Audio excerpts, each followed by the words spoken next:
Abrimos una nueva edición de Café Financiero con toda la información necesaria para manejar mejor nuestro dinero. Hoy vamos a brindar información para todas aquellas personas que quieren tener la cobertura más amplia posible para su automóvil en estos momentos en los que cualquier arreglo, cualquier pequeño arreglo puede tener un costo muy importante. Vamos también a repasar lo sucedido en los mercados de capitales tras el ingreso de la Argentina en default y vamos a profundizar sobre este tema y ver qué implicancias puede tener para la economía argentina en las próximas semanas con la presencia de Domingo Cavallo. Quédate con nosotros tras el siguiente intervalo. Vamos a regresar con todos estos temas y vamos a responder a todas tus preguntas.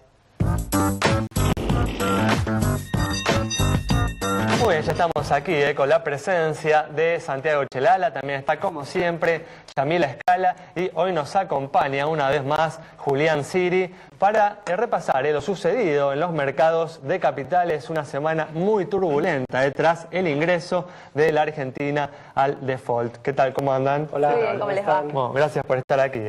Bueno, arrancamos con los temas que tenemos para hoy. Y claramente una situación decisiva, contundente de la semana ha sido el ingreso de nuestro país al default, el default técnico, el no llegar a un arreglo con los fondos buitre. Y esto ya tuvo algunos efectos que se sintieron en los últimos días en el mercado cambiario, en donde se registraron subas tanto en el dólar oficial como en el paralelo. Santiago presenta este tema.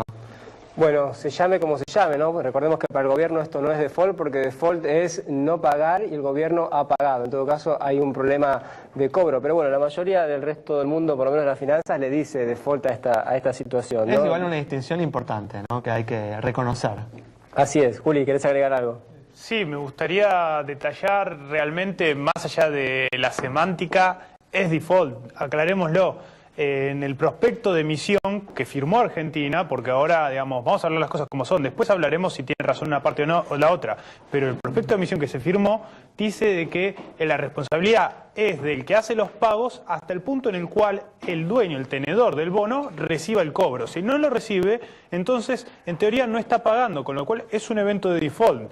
Así lo ha reconocido a nivel internacional, eso es cierto. Pero bueno, volviendo entonces. Es cierto, Ale, pero bueno, yo creo que el gobierno un poco de razón tiene, ¿no? Con esto de que por lo menos es una situación sui generis que ha desembocado en algo inédito realmente en la historia de las finanzas. Pero bueno, como sea, aquí en la Argentina tuvo una fuerte repercusión en el dólar que llegó a 13 pesos. Recordemos que está muy cerca del récord de 13,06 de enero, en plena maxi devaluación, cuando el tipo de cambio se depreció cerca del 40% en muy pocos días. Bueno, el blue llegó a los 13 pesos para cerrar la semana un poquito por debajo, cerca de los 12 pesos finales no están cayendo, están en 29.000 millones, a pesar de que se adelantó un pago de 600 millones al Club de París, y bueno, eso hizo retroceder en ese monto las reservas internacionales, pero más allá de eso, realmente no se ve una corrida contra las reservas del Banco Central. Esto es muy importante decirlo, y lo otro es que cuando hubo noticias de que el acuerdo con los fondos buitres se iba a cerrar, realmente hubo una euforia, un optimismo muy grande en los mercados, los bonos subieron fuertemente, también las acciones, y el riesgo país llegó a un mínimo de 600 puntos básicos, es decir, que esta parecería ser la última de las cuentas pendientes que hay en el mundo de las finanzas, después de arreglar con el Club de París, con Repsol, con el CIADI, así que probablemente esta suba del tipo de cambio informal hasta los 13 pesos sea transitoria si es que este default selectivo, como también lo llaman algunas calificadoras de riesgo, es también transitorio y se arregla en el corto plazo. Mientras tanto, bueno, hay mucha incertidumbre, y lo más probable es que si esta situación se mantiene, también el tipo de cambio informal siga más alto que de costumbre. Sí, seguramente seguiremos viendo movimientos bruscos en el mercado cambiario en la medida en la que continúen las negociaciones y haya distintas versiones que vayan generando movimientos en una dirección o en la otra, de acuerdo al optimismo o al pesimismo que generen, ¿no? Así es, Ale. Y un dato importante es que la compra de moneda extranjera llegó a un récord en el mes de julio, 250 millones por mes está dando el Banco Central para la gente que compra con autorización de la AFIP es un monto muy importante. Pensemos que en 5 meses solamente, si esto continúa, se estaría llegando al monto que se le debe a los fondos buitres, es decir, cerca de 1.300 millones de dólares, solamente los argentinos que compran dólares porque de alguna manera no confían en los pesos para hacer ahorro en esa moneda. Es lógico, no es uno de los costos de no llegar, ¿no? Un arreglo con los fondos buitres y extender esta situación en la que obviamente el público, la población empieza a dudar de la capacidad del Banco Central, del gobierno, para sostener el tipo de cambio en los niveles actuales. Bueno, vamos a seguir ahora con información, como dije en la apertura, para todas aquellas personas que quieren contar con la cobertura más amplia posible para su automóvil. ¿Cuál es la oferta que existe en nuestro mercado de seguros contra todo riesgo? Importantísimo actualizar datos, porque no solo aumentó el valor de los autos, sino también el valor de las pólizas, el valor de los repuestos y por ende el valor de las franquicias. ¿De qué estoy hablando? De ese monto a partir del cual se empieza a hacer cargo la compañía, pero antes tuvo que haber pagado la persona. En el mes de marzo, sí, había 3 compañías que ofrecían a un valor 0 de franquicia, es decir, que ante cualquier eventualidad la compañía directamente se hacía cargo. Bueno, ahora hay solo una empresa que está ofreciendo esa opción, es Seguros Rivadavia, y ahora vamos a ver cuáles son los más completos del mercado, pero en realidad estos también van a ser obviamente los que presenten un valor mayor. Y atención, como siempre, la franquicia, justamente lo que les estamos presentando, cuando uno va y averigua, porque a veces no es tanto el precio, sino cuánto uno va a tener que pagar, ese límite a partir del cual se tiene que hacer cargo la compañía y no uno. Bueno, arrancamos entonces, les decíamos, las coberturas más completas para un Gold Power Plus 5 puertas de unos 110.000 pesos, uno de los autos más baratos en este momento del mercado. Bueno, les decíamos, acá vamos a centrar en la franquicia. 0 para el caso de Rivadavia, la caja 1.500 como la segunda, SMG 2.500 y QBE en el mismo valor, MAPFRE 2.500 también, Allianz en el mismo valor, San Cristóbal 2.800, Sancor 3.000 y Federación Patronal 3.800. En este caso de los más completos, estamos entre 1.300, ¿sí? Y 1.000 y 1.300 el valor de esa póliza mensual. Pero atención a cuánto han variado las franquicias. Acá vamos a ir a los más económicos centrándonos en el costo. Por ejemplo, QBE 838, Rivadavia 850, Sancor 905, Federación 940, SMG 960. La caja 987, la segunda 994, MAPFRE 1010, San Cristóbal 1035 y Allianz 1134. Interesante la diferencia de precios, sí, estábamos entre 800 y 1.000 los pesos que uno tiene que pagar por mes, pero por una diferencia, por ejemplo, el primer caso, QBE de 838 y Rivadavia de 850, 12 pesos de diferencia, pero una diferencia de 3.500 pesos en la franquicia. ¿Cuál es la conclusión de todo esto? Cuando uno va a averiguar por su seguro todo riesgo porque quiere estar cubierto ante la mayor eventualidad, ante la mayor cantidad de eventualidades, bueno, consultar qué franquicia tiene. Y bueno, ahí ir despejando las dudas, nunca quedarse con una sola palabra. Información que deben tener en cuenta para tener una cobertura amplia para su vehículo. Bueno, vamos a cerrar este bloque repasando cuáles han sido las repercusiones en nuestro mercado del ingreso de la Argentina al default. Juli. Sí, ha sido una semana bastante compleja en términos de volatilidad. La realidad es que al principio el mercado, no sé si en su totalidad, pero gran parte de él compraba esa hipótesis de arreglo de último momento, con lo cual se experimentaron fuertes subas. Para mencionar algo, por ejemplo, un bono como el Discount en Ley Nueva York, el DICI, llegó a tener un precio de $98, con lo cual eso está hablando de una tasa del 8%, que uno esperaría que sería más o menos lo que obtendría Argentina de solucionar este problema y lograr hacer nuevas emisiones. Las acciones acompañaron también, una vez caído el trato y un poco se fueron cayendo las posibilidades de arreglo de un acuerdo privado pronto, generó bastante histeria en el mercado, pero creo que queda mucho por definir y lo que vamos a estar viendo en las próximas semanas de continuar esta situación va a ser un sub y baja sin definiciones. Seguramente. Bueno, de esta manera cerramos este bloque. Quédate ahí en instantes, estamos nuevamente de regreso. Muy bien, estamos de regreso, vamos a comenzar a responder las consultas que nos enviaron. Por ejemplo, la pregunta de Lisandro sobre la situación del BST. Para Lisandro, uno de los bancos que ofrece tasa de interés más atractiva para sus depósitos a plazo fijo, vemos sus números en pantalla. Tiene un patrimonio de 181 millones de pesos, depósitos por 1.168 millones y acumula resultados positivos de 16 millones de pesos. Buenos indicadores de solvencia y también de liquidez, caras sonrientes para el BST. Bueno, cambiamos de tema y hace algunas semanas, como venimos hablando aquí en Café Financiero, el gobierno lanzó un plan para financiar la compra de autos 0 kilómetro a tasas inferiores a las del mercado, con el fin, ¿no?, de revitalizar o de darle algún tipo de alivio al golpeado sector automotriz. Estefanía Daníbali dialogó con el público sobre este tema.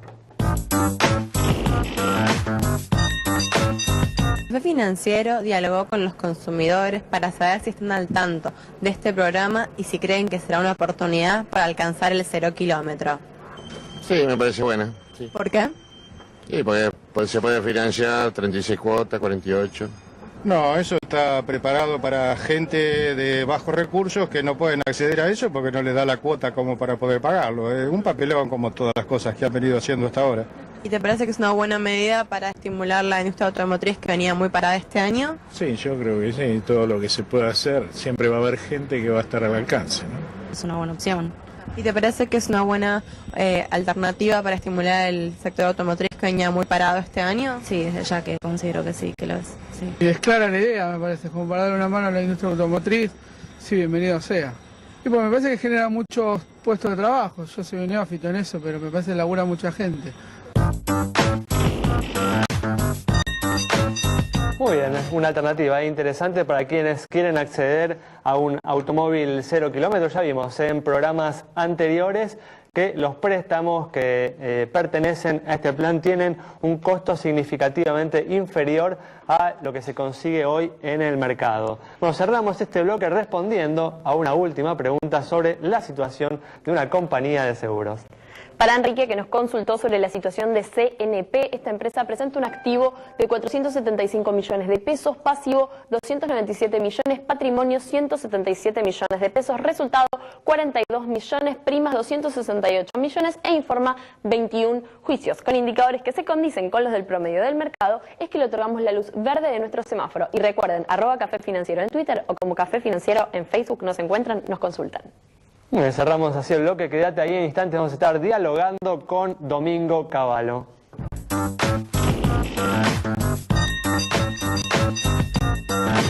Bueno, ya estamos aquí con la presencia de Domingo Cavallo para analizar los hechos más destacados en materia económica de los últimos 7 días. ¿Qué tal, Domingo? ¿Cómo andás? Muy bien, ¿y ustedes? Gracias por venir, Es un gusto. Bueno, una semana en la que definitivamente el hecho más destacado ha sido el ingreso de la Argentina al default tras no llegar a un acuerdo con los fondos buitre.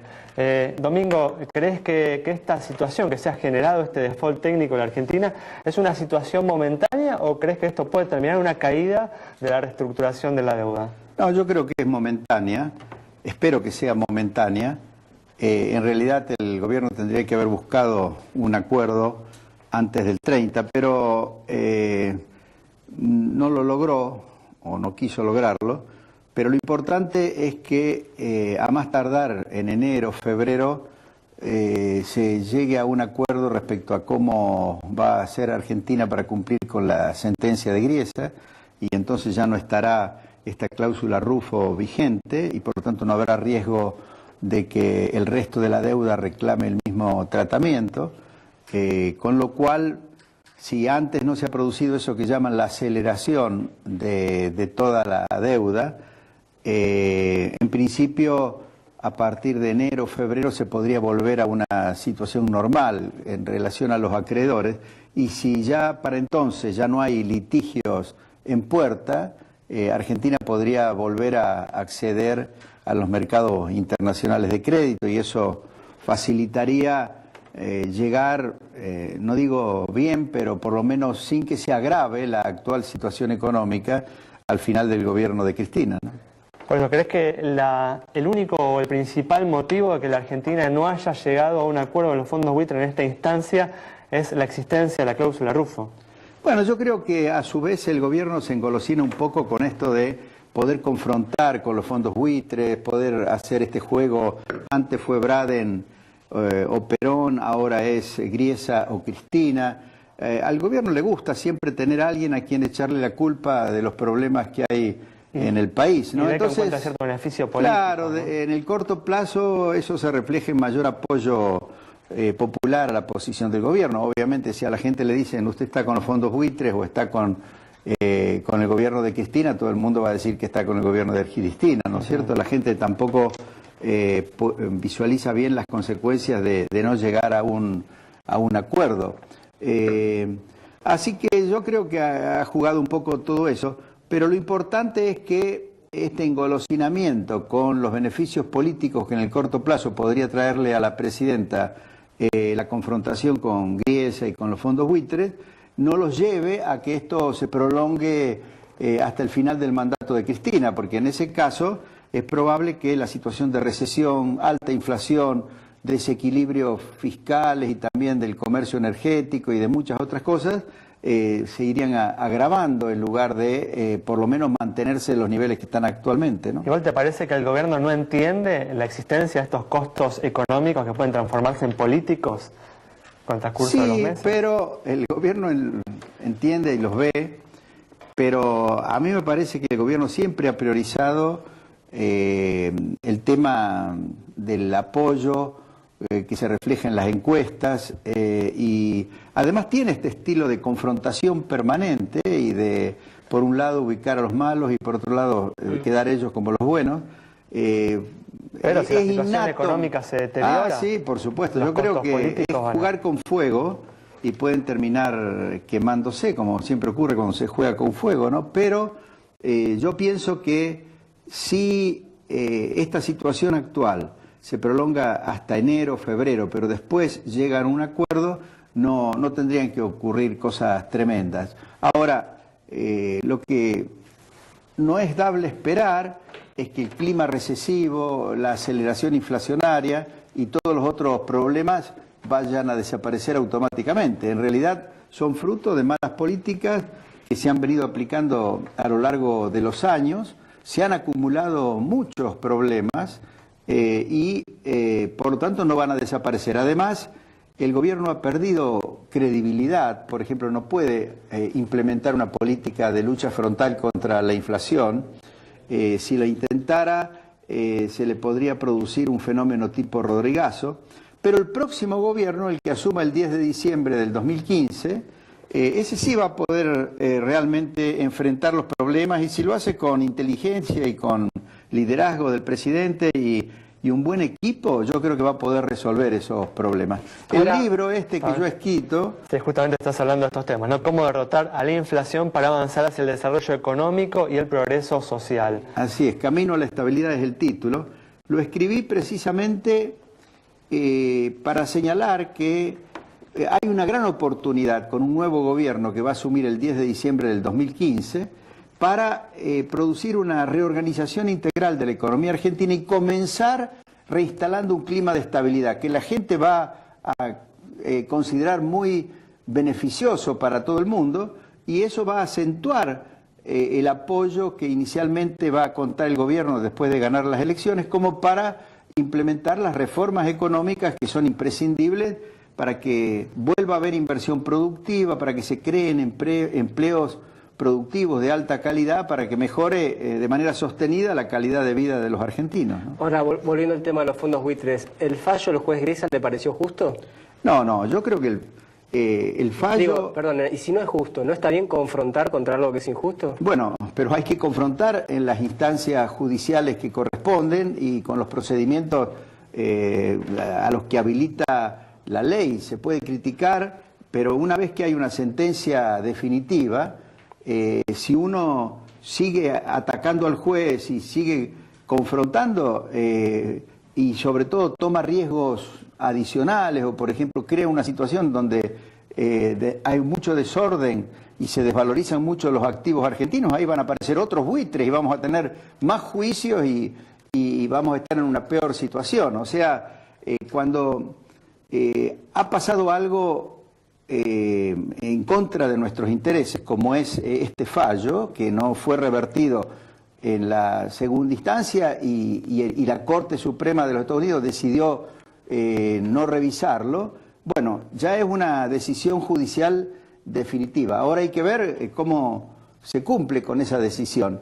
Ahora, si uno va a plantear una confrontación permanente con el sistema judicial de los Estados Unidos, siendo que el país eligió en su momento emitir bonos bajo aquella jurisdicción, lo único que va a hacer es agravar los problemas hacia el futuro, ¿no? El tema del fallo de Griesa, es cierto que es un fallo totalmente injusto hacia la Argentina, pero no nació por generación espontánea.